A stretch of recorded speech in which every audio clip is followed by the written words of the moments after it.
बिस्मिल्लाहिर्रहमानिर्रहीम। Pelvic organ prolapse की summary कर लेते हैं फ्रॉम 10 टीचर्स। इसमें सबसे पहले सिम्टम्स की बात की है। कुछ प्रोलैप्स से रिलेटेड सिम्टम्स हैं, कुछ उससे एसोसिएटेड सिम्टम्स हैं, जिसमें बावल सिम्टम्स आ जाएंगे, यूरिनरी सिम्टम्स आ जाएंगे, ब्लीडिंग या फिर डिस्चार्ज आ सकता है, और इसके अलावा सेक्सुअल सिम्टम्स आ जाएंगे, कुछ सेक्सुअल प्रॉब्लम्स है उसके।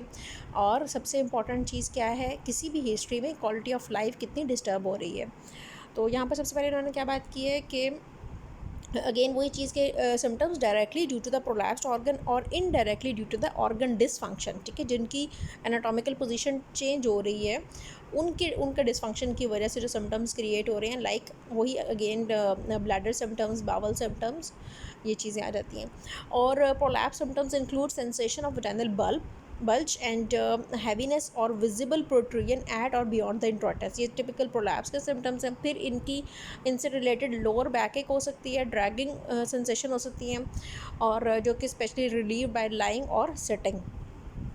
एंड इनडायरेक्ट सिम्टम्स क्या हैं हमारे पास, कोई बावल और ब्लैडर के, उसमें क्या चीज़ है, include difficulty in voiding urine, emptying the bowel, and जिसे हम कह रहे हैं कि ऑब्स्ट्रक्टिव डेफिकेशन हो सकती है, sensation of incomplete emptying of bladder और रेक्टम, एंड डिजिटेशन हो जाएगी। ठीक है, और इसके अलावा क्या है हमारे पास, like urinary and faecal incontinence भी हो सकती है, और difficulty in achieving penetration, pain और discomfort during intercourse, and loss of sensation and difficulty achieving orgasm due to vaginal या फिर इंट्राइटल लैक्सिटी की वजह से।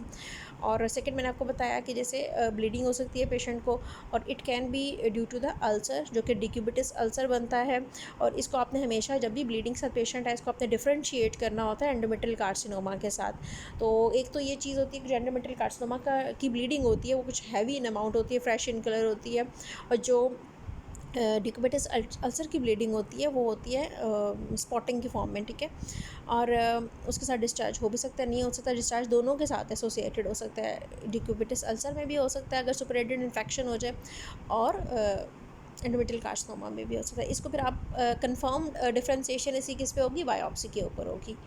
ठीक, तो जो अब आपने अगर हिस्ट्री की मैं बात करूँ, तो अगर आपने हिस्ट्री पूछनी है तो हिस्ट्री में आपने वो फंड हायर वाले सिम्टम्स पूछने, जो मैंने सम फंड और स्पायर, जो हमने यूरिनरी इनकॉन्टिनेंस में सिम्टम्स की बात की थी ना, वही आपने सिम्टम्स पूछने हैं। ठीक है, तो ये बिल्कुल आपको अगर हिस्ट्री टेकिंग की बात करें, लॉन्ग केस की बात करें, तो उसमें तो आपको बिल्कुल इनका रट्टा होना चाहिए कि आपको पता हो कि मैंने ये जो सिम्टम्स हैं, एक लाइन में यूरिनरी पूछने हैं, एक लाइन में ये मैंने बावल पूछने हैं, और फिर मैंने ब्लीडिंग और डिस्चार्ज पूछने हैं, और इंटरकोर्स, और उसके बाद फिर lastly quality of life.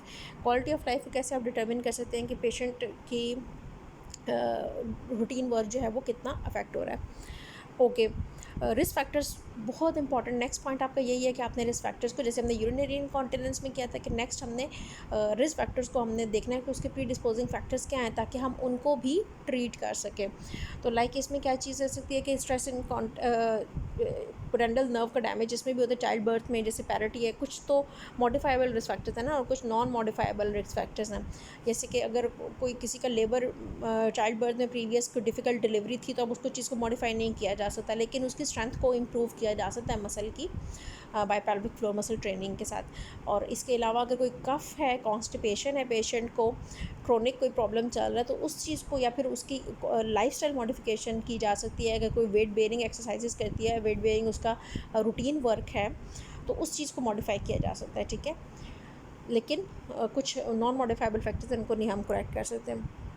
Relevant histories में क्या है, relevant anatomy, uterovaginal prolapse is caused by failure of interaction between the levator ani muscles and the ligaments and fascia. तो ओवरऑल जो पेल्विक ऑर्गन्स हैं उनको कौन कौन सपोर्ट कर रहे हैं, एक मसल्स कर रहे हैं, एक फेशिया कर रहे हैं, और एक लिगामेंट्स कर रहे हैं। ये तीन चीज़ें कर रहे हैं। इसका हमने लेवल बेस किया था। लिवेटर एनाई मसल्स के अंदर तीन तरह के मसल्स आते हैं। प्यूबोरेक्टालिस है इसका पार्ट प्यूबोकॉक्सीजियस है इसका पार्ट, एलियोकॉक्सीजियस है। ठीक है, और they are attached on each side of the pelvic side wall from the pubic ramus anteriorly. जिसे हम एंटीरियरली अगर अटैच है तो प्यूबोकॉक्सीजियस होगा, over the obturator internus attach होते हैं, and to the ischial spine to form bowl shape या फिर यू शेप मसल फिलिंग बन जाती है पेल्विक आउटलेट की, सपोर्ट करती है ये चीज़ पेल्विक ऑर्गन्स को।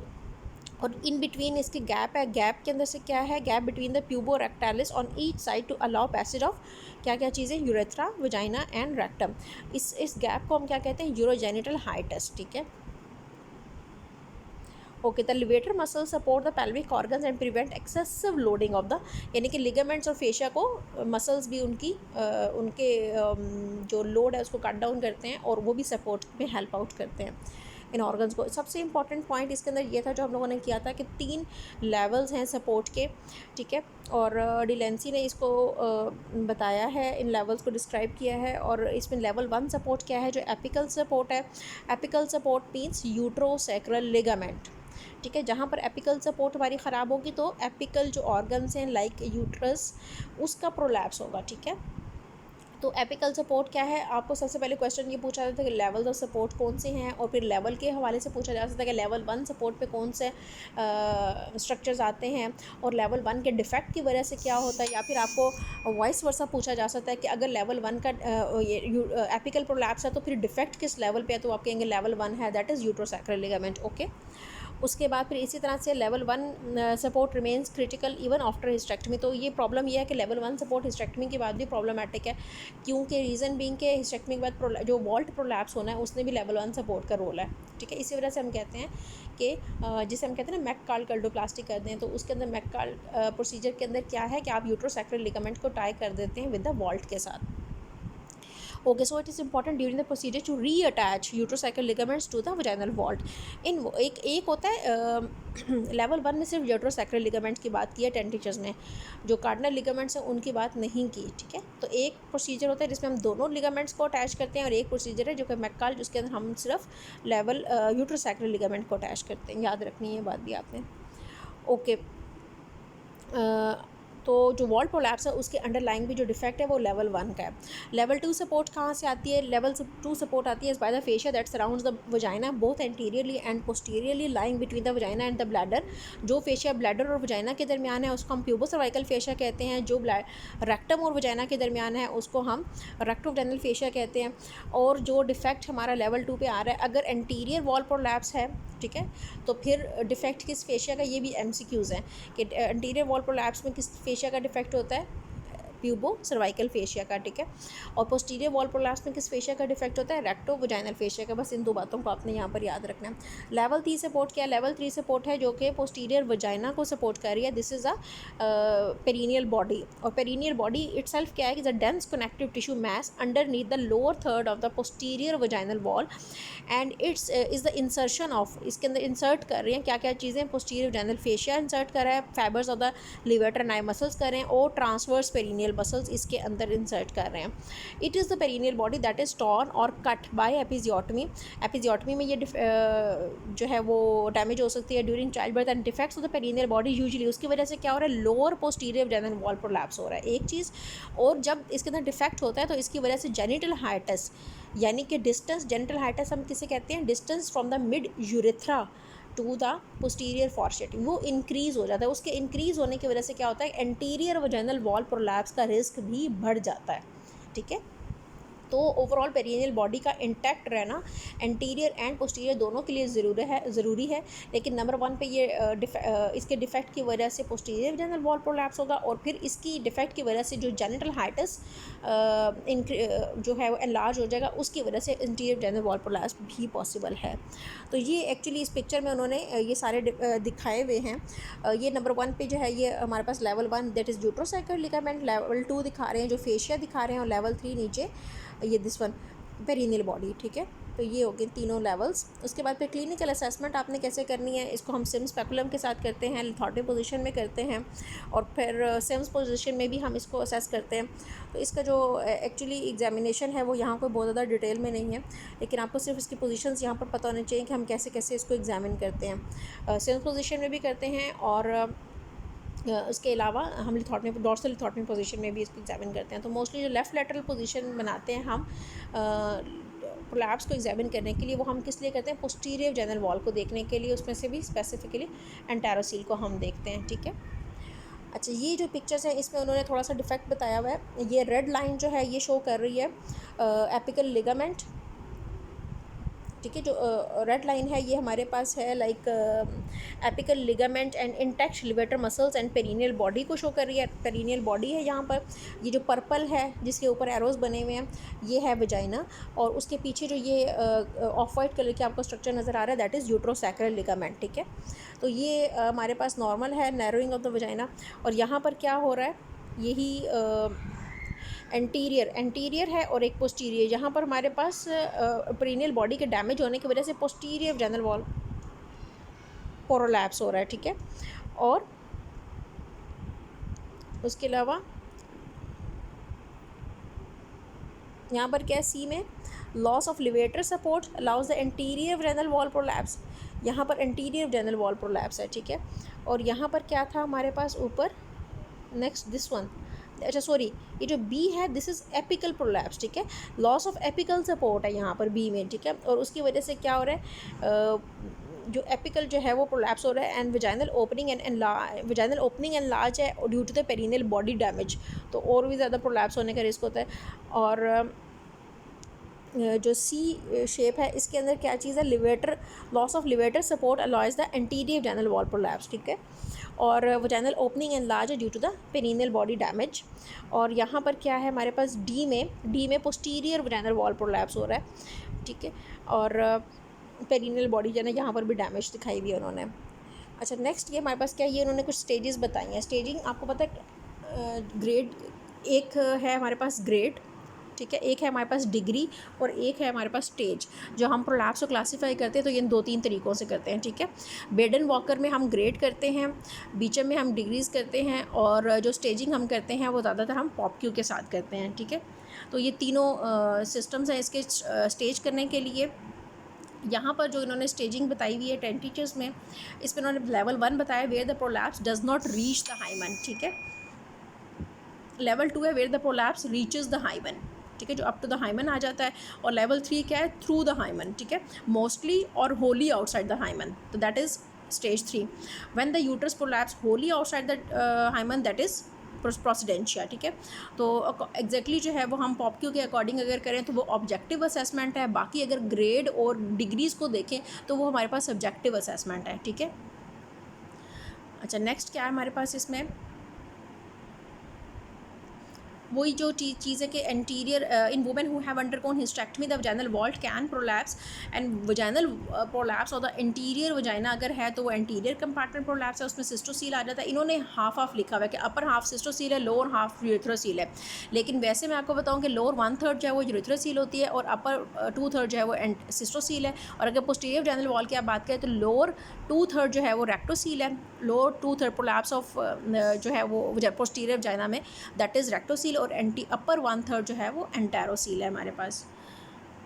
अच्छा उसके बाद नेक्स्ट क्या है, इसी के अकॉर्डिंग सिम्टम्स आते हैं। अगर एंटीरियर वॉल का प्रोलैप्स होगा तो एंटीरियर सिम्टम्स आएंगे, पोस्टीरियर वॉल के प्रोलैप्स होगा तो फिर रेक्टल के सिम्टम्स आएंगे, डेफिकेशन में प्रॉब्लम होगी। और ट्रीटमेंट किस तरह से है prolapse, conservative treatment for the prolapse क्या है, नंबर 1 पे। अच्छा कंजर्वेटिव ट्रीटमेंट में नंबर 1 पे हमारे पास पेल्विक फ्लोर मसल एक्सरसाइजेज हैं, ठीक है। जो हमने सब पेशेंट्स को कहना है कि आपने पेल्विक फ्लोर एक्सरसाइजेज करनी है, मस्ट है, ठीक है। जैसा मैंने आपको पहले भी बताया था कि आप लोगों ने पेल्विक फ्लोर मसल एक्सरसाइजेज के लिए पेशेंट को वजाइनल एग्जामिनेशन करते हुए असेस कर लेना है, उसको कॉन्ट्रैक्ट करवा के भी देख लेना है, आपने उसको कॉन्ट्रैक्शन समझा भी देनी है, और आपने उसकी पेरिनियल मसल्स की सपोर्ट को जो टोन को उसको भी असेस कर लेना है, जैसे कि मैंने आपके साथ शेयर भी किया। तो ये सबसे पहला पॉइंट आपका। और आपने पेल्विक फ्लोर एक्सरसाइजेस किस तरह से कहनी है पेशेंट को, 8 टाइम्स TDS कहते हैं, ठीक है। तो जो हमारा प्रोटोकॉल है वो आप यूरिनरी इनकॉन्टिनेंस में वही सेम प्रोटोकॉल हम फॉलो करेंगे प्रोलैप्स में। 8 टाइम्स हम उसे कहेंगे कि एक सिटिंग में 1 सिटिंग में वो 8 टाइम्स कॉन्ट्रैक्ट करेगी, और जब each time she contract her muscles for 15 to 20 seconds, then relax and then again contract for 15 to 20 seconds। तो 8 टाइम्स वो करेगी इन 1 सिटिंग और 3 टाइम्स डेली करेगी, यानी कि 8 कॉन्ट्रैक्शंस TDS में करेगी फॉर 3 months। तो भी इसके ऊपर हम उसको असेस करेंगे कि वाकई से प्रोलैप्स क्योर हुआ है या नहीं। अच्छा नेक्स्ट हमारे पास क्या है, पैसरीज। पेस्ट्रीज़ क्या है? पेस्ट्रीज़ के अंदर दो तरह की पेस्ट्रीज़ आ जाती है, एक रिंग पेस्ट्रीज़ हैं और एक शेल्फ पेस्ट्रीज़ हैं, जो कॉमनली प्रेस्क्राइब्ड पेस्ट्रीज़ हैं। रिंग पेस्ट्रीज़ हम सबसे ज़्यादा यूज़ करते हैं, जिसमें मैंने बताया था कि रिंग पेस्ट्रीज़ जो हैं वो सिलिकॉन भी हो सकती हैं और रबर की पेस्ट्रीज़ भी हो सकती है। रबर की पेस्ट्रीज़ सिर्फ 40 to 100 रुपीज़ की मिल जाती है, सिलिकॉन की पेस्ट्रीज़ जो है वो 1000 रुपीज़ तक मिलती हैं। और साइज़ इनके जो हैं वो 50 mm से लेके, इनके 50 मिलीमीटर से लेके 120 मिलीमीटर तक होते हैं, ठीक है। अगर सेंटीमीटर में बात करें तो 5 से लेके 12 सेंटीमीटर तक होते हैं, और जो कॉमन साइजेस जो यूज़ होते हैं वो 5-6-7 सेंटीमीटर वाले साइजेस यूज़ होते हैं, ठीक है। तो कुछ इन्होंने सिर्फ पेस्ट्रीज़ की बात की। पेस्ट्रीज से रिलेटेड मैं कुछ पॉइंट्स आपको मज़ीद बता दूं, वो ये हैं कि एक तो पेस्ट्री को आप असेस कैसे करते हैं कि हमने कौन से साइज़ की पेस्ट्री लेनी है। उसमें एक तो हिट एंड ट्रायल मेथड है कि आप 5, 6 और 7 का पेस्ट्री साइज़ मंगवा लेते हैं और एक 1 बाय 1 आप ट्राई कर लेते हैं, और जो फिट होती है वो आप पेशेंट यूज़ करता है। एक पेस्ट्री आपने इंसर्ट की, उसके बाद फिर आपने उसको पेशेंट को कहा कि वो 15 मिनट्स तक वॉक करे पेशेंट वहाँ पर। अगर तो वो उसको रिटेन रहती है, एक्सपेल नहीं करती है, और उसके साथ कोई उसको रिटेंशन भी नहीं होती, यूरिन पास करके देख ले तो इट्स ओके, कोई डिस्कम्फर्ट नहीं है, कोई पेन नहीं है, कोई इशू नहीं है। अगर नहीं तो फिर आप नेक्स्ट साइज़ उसको अप्लाई कर लेते हैं। और दूसरा मेथड क्या है कि आप we pass 2 fingers into the vagina, index and middle finger, और हम डिस्टेंस जो असेस कर लेते हैं between the one by placing our finger, one index finger behind the pubic symphysis and the other finger, index finger, in the posterior fornix. तो फिर आप जो है ना वो सब्जेक्टिवली आप असेस कर लेते हैं कि कितना साइज़ हो सकता है, तो उसके अकॉर्डिंग आप मंगवा लेते हैं अपना साइज़। लेकिन सबसे बेहतर मेथड जो है ना वो हिट एंड ट्रायल का है, ताकि आपके पास 2-3 साइज़ मौजूद हों, उनमें से आपको जो साइज़ फिट है पेशेंट के लिए वो आप अप्लाई कर दें, ठीक है। बाकी रिंग पेस्ट्रीज़ हम कहाँ पर यूज़ कर सकते हैं? जहाँ पर पेरिनियल बॉडी इंटैक्ट रहती है, ठीक है। तो सबसे पहले हमारा बहुत इंपॉर्टेंट पॉइंट ये है कि अपने पेरिनियम को ज़रूर मेजर करना है। आप लोगों ने वर्ड सुना होगा कि पेरिनियम इज़ डेफिशिएंट और नॉट। तो अगर पेरिनियम डेफिशिएंट है तो रिंग पेस्ट्री उसको सूट नहीं करेगी, वो एक्सपेल हो जाएगी, फिर फ़ायदा नहीं आपको रिंग पेस्ट्री देने का, ठीक है। फिर आपको शेल्फ पेस्ट्री देनी चाहिए। लेकिन शेल्फ पेस्ट्री का प्रॉब्लम ये होता है कि उसके साथ इंटरकोर्स का एक तो बहुत ज़्यादा प्रॉब्लम होती है कि पेशेंट को रिमूव करके फिर वो इंटरकोर्स कर सकती है, ठीक है। तो रिपीटेडली उसको रिमूव करना पड़ेगा और इंसर्ट करना पड़ेगा। रिंग पेस्ट्री जो है वो उसके साथ भी इंटरकोर्स हो सकता है, वो उसमें उसको प्रॉब्लम नहीं होगी।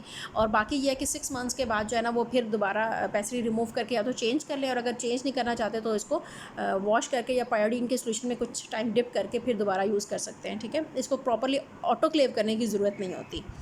तो ये कुछ पॉइंट्स थे इससे रिलेटेड।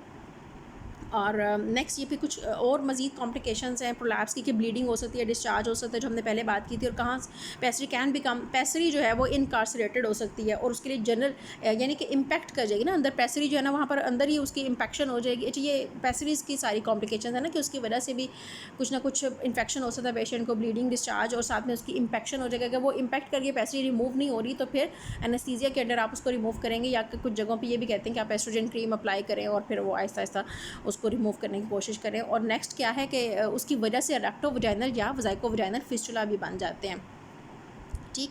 तो ये कुछ पेस्ट्रीज एंड सर्जरीज कौन कौन सी हैं इसके लिए। सर्जिकल ट्रीटमेंट प्रोलैप्स या can be offered if conservative. तो कंजर्वेटिव ऑप्शंस हमारे पास क्या हैं कि हम उसको, अगर तो प्रोलैप्स की बात करते हैं, आप एपिकल प्रोलैप्स की बात करते हैं, यानी कि यूट्राइन प्रोलैप्स की बात करते हैं, तो उसके लिए हम सर्जिकल ऑप्शंस क्या दे सकते हैं पेशेंट को। अगर तो कंजर्व करनी है उसने अपनी फर्टिलिटी, तो फिर हम या तो मैनचेस्टर रिपेयर कर सकते हैं या फिर सैक्रोहिस्टेरोपैक्सी कर सकते हैं, जिसमें आप यूट्रस को या फिर अटैच कर देते हैं विद द सैक्रम के साथ, सैक्रल लिगामेंट के साथ, लॉन्गिट्यूडनल सैक्रल लिगामेंट के साथ। और नंबर 2 पे क्या है हमारे पास, ठीक है। और इसके अलावा फिर अल्टीमेट आपके पास यही है कि आप वजाइनल हिस्टेरेक्टमी करें, ठीक। और एंटीरियर अगर जनरल वॉल का प्रोलैप्स है तो उसके लिए आप एंटीरियर रिपेयर कर सकते हैं। पोस्टीरियर जनरल वॉल का प्रोलैप्स है तो पोस्टीरियर रिपेयर करेंगे, साथ में repair of the perineal body भी हम करेंगे। पोस्ट हिस्टेरेक्टमी अगर वॉल्ट प्रोलैप्स है तो फिर हमने क्या करना है, या तो हम सैक्रोस्पाइनस फिक्सेशन करते हैं या फिर हम सैक्रोकोल्पोपैक्सी करते हैं, ठीक है। तो ये 2 इंपॉर्टेंट प्रोसीजर है फॉर द वॉल्ट प्रोलैप्स। तो ये ओवरऑल है इसके लिए हमारे पास, ठीक है। प्रिंसिपल्स प्रोलैप्स सर्जरी के क्या है, remove and reduce the vaginal bulge, restore करनी है आपने एनाटमी, रिप्लेस करने हैं associated organs in the correct position, retain sufficient vaginal length and width to allow intercourse, restore करना है पेरिनियल बॉडी को, करेक्ट करना है प्रिवेंट करना है यूरिनरी इनकॉन्टिनेंस, करेक्ट और prevent faecal incontinence and correct obstructed defecation. ठीक। तो वजाइनल रिपेयर यूजिंग मैश भी हम कर सकते हैं। मैश हम रखते हैं, जैसे मैंने आपको बताया ना कि सैक्रोस्टायरोपैक्सी, उसमें हम मैश अप्लाई करते हैं, ठीक है। तो this is one and other, and many surgeon will only consider mesh repair for women with recurrent vaginal prolapse, क्योंकि मैश की अपनी कॉम्प्लिकेशंस हैं, तो मोस्टली हम फर्स्ट लाइन इसको हम नहीं चूज़ करते अनटिल अनलेस कि हमने जैसे सैक्रोस्टायरोपैक्सी करनी है, या फिर जिसके अंदर हमने क्या करना होता है, सैक्रोस्टायरोपैक्सी के अंदर हम को जो पेशेंट अपनी फर्टिलिटी जिनकी विशेज़ हैं अभी फैमिली कंप्लीट नहीं है, तो फिर उनके लिए हम ऑप्शन लेते हैं। एक तो सैक्रोस्टायरोपैक्सी कर सकते हैं जिसमें हम मैश यूज़ कर सकते हैं, और इसके अलावा वैसे भी हम स्लिंग प्रोसीजर्स भी कर सकते हैं जिसमें बायोलॉजिकल मैश यूज़ होते हैं, ठीक है ना। रेक्टस शीथ का मैश हो गया, तो उससे आप उसको लिफ्ट अप कर लेते हैं। तो ये कुछ सर्जिकल प्रोसीजर्स हैं फॉर दिस। तो this is all about prolapse from 10 teachers. कोई क्वेश्चन है अगर आपका, तो प्लीज़ आप लोग ग्रुप में डिस्कस कर लीजिएगा, इंशाल्लाह आई विल रिप्लाई दैट।